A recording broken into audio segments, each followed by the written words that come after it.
Hey everyone, what you're about to see is a clip taken from a larger video that I did comparing and contrasting the biblical flood myth with other ancient Near Eastern flood myths. And while there are a lot of similarities between these accounts, it should be noted that the biblical text is characterized more by its differences than its similarities to these other myths. So be sure to check out the full video where I break down the differences as well. And you will notice many of these key differences actually occur within the details of these overarching similar themes. And with that, let's dive right in. We'll begin the similarities with the divine origin of the flood stories. Now, in terms of the biblical text, God observes human wickedness and decides to send a flood.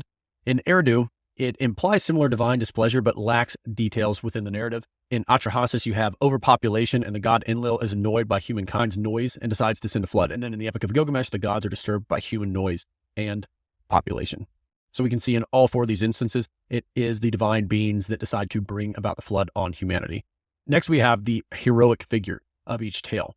And within the biblical text, this is Noah, who is described as a righteous man. We get that in Genesis 6:9. In Eridu, it is a man known as Zeusudra, who is a priest king and who is favored by the gods. In Atrahasis, we have a man named Atrahasis. That's where the epic gets its name.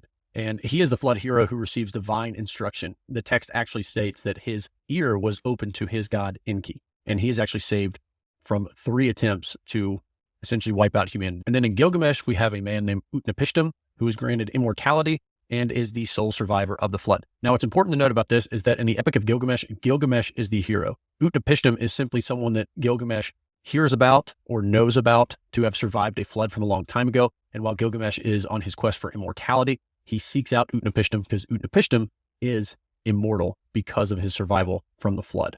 Now, there's also the command to build a vessel. And within 3 of these 4 accounts, the heroes receive divine instructions to construct a vessel, although the details differ slightly. But they are related, and we'll get into more of the differences later.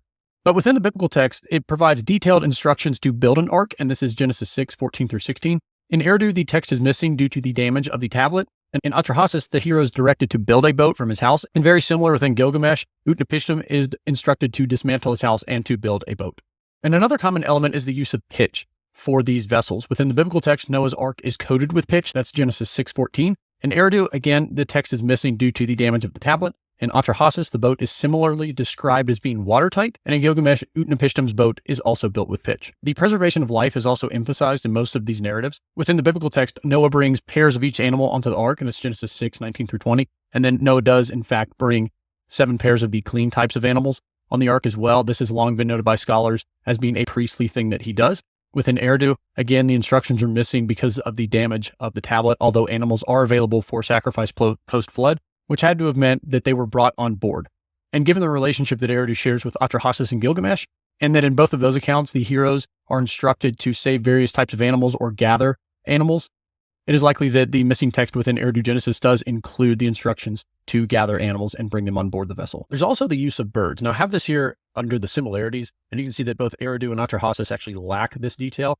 However, there's such a strong similarity and correlation between the birds within the biblical text and in Gilgamesh, it's worth mentioning here. And within the biblical text, Noah sends out a raven and a dove to find land. That's Genesis 8:6-12.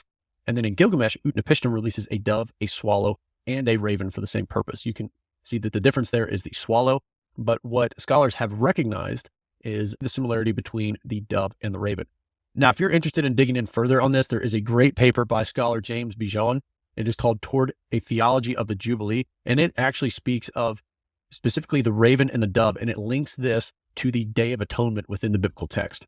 So if you're interested in that, I'd highly recommend this. He actually links this entire flood narrative to the Day of Atonement within Israelite religion. And it will also help this entire flood narrative make a lot more sense in reading his work. Now, perhaps one of the most important similarities in terms of ancient Near Eastern culture within all of these accounts is the element of sacrifice. Within the biblical text, Noah makes a sacrifice on an altar after the flood. That's in Genesis 8:20-21.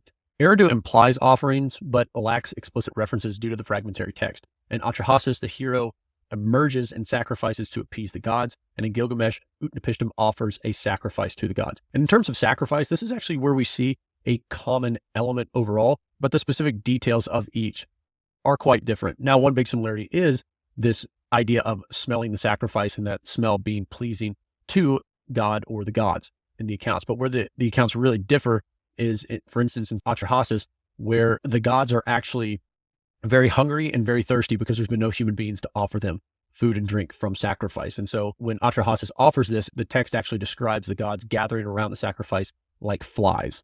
And then we also have the assurance from the deity. All of these accounts conclude with divine assurances. Within the biblical text, God promises never to destroy the earth by flood again. This is where we get the very familiar God's rainbow in the sky. In Eridu, similar assurances are implied, though unclear. In Atrahasis, Nintu, who is one of the gods of the pantheon, she has a fly necklace. And scholar Ann Kilmore has actually suggested that the wings of the flies on this particular necklace would offer a visual reminiscent of the rainbow in Genesis. And fly necklaces were something that were familiar within the ancient Near Eastern culture.